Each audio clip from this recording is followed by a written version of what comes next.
Para sa mga estudyanteng may matatayog na pangarap, lahat ay kayang tiisin kahit pa sira-sirang classroom. Ganyan sa isang paaralan sa Benguet na pinapasok ng tubig tuwing umuulan. Kaya ang maagang pamasko ng GMA Kapuso Foundation, 3 matitibay na silid-aralan para sa kanila. Lumang yerong pinantakip sa mga sirang dingding, sirang kisame at inaanay na mga kahoy. Yan ang kalunos-lunos na kondisyon ng ilang silid-aralan sa Kotkot Talabis Elementary School sa Bugyas sa Benguet dahil sa kalumaan. Kaya ang anak raw ni Flor de Lisa, minsan hirap marinig ang guro pag umuulan. Kung ganun na malakas yung ulan, may tumutunog sa bubong kasi sa luma siguro. Kung minsan yung bintana pumapasok yung ulan.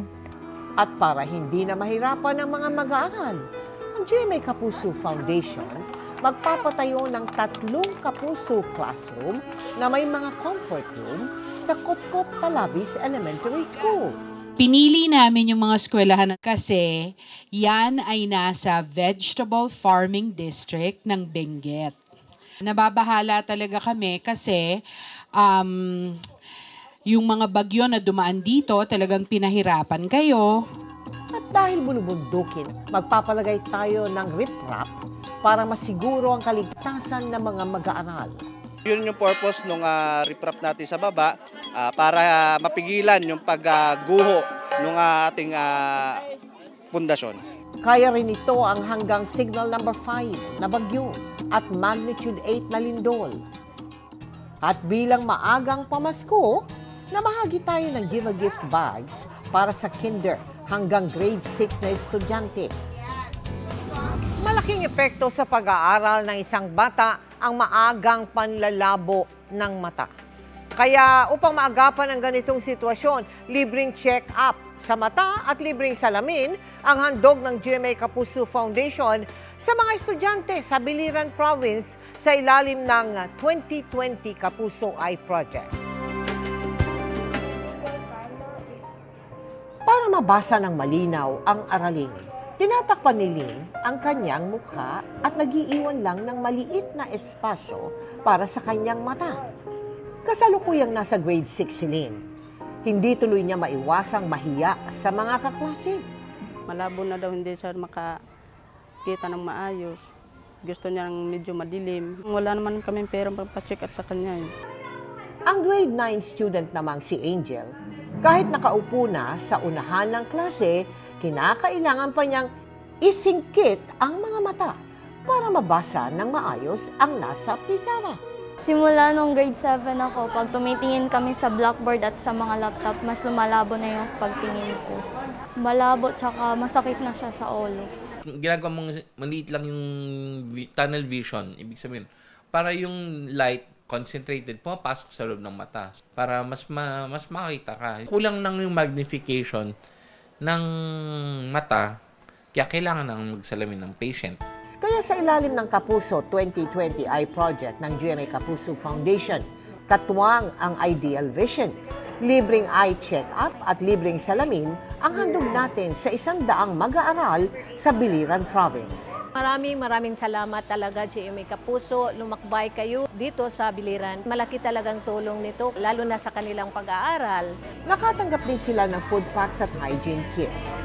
Magpapasalamat po ako sa GMA Kapuso dahil natulungan kami nila at makakakita na kami ng maayos. Malaking tulong po ito sa aking pag-aaral. Dahil sa hirap ng buhay, pati pangangalaga sa dental health, napapabayaan na rin ang ilan nating kababayan.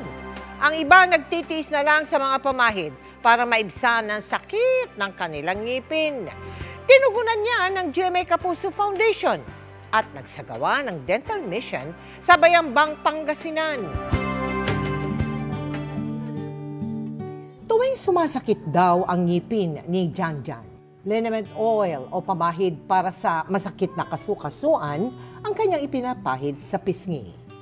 Hindi rin mapalitan ang kanyang lumang toothbrush at hindi siya mapakonsulta sa dentista dahil kulang pa raw ang 350 pesos kada araw na kita ng kanyang ama na pahinante. Pag sumasakit po yung ngipin niya, humihiga na lang po siya, tsaka po siya iiyak, nagmumumog po siya ng asin, tapos nagpapahid po siya ng mga manghang na pamahid. Ang liniments kasi, pag ipinahid natin sa ating skin ay mainit siya.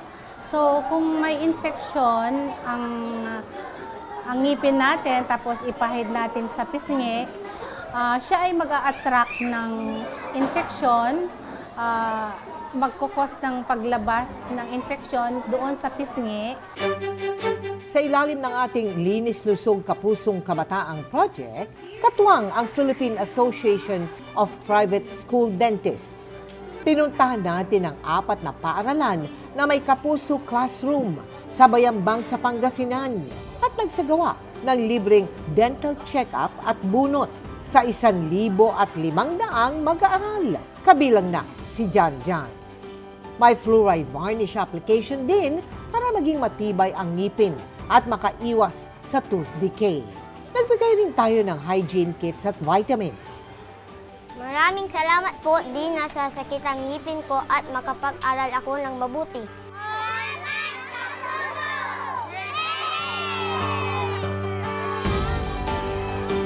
Sa mga nais makiisa sa aming mga proyekto, maaaring magdeposito sa aming mga bank account o magpadala sa Cebuana Luwalier.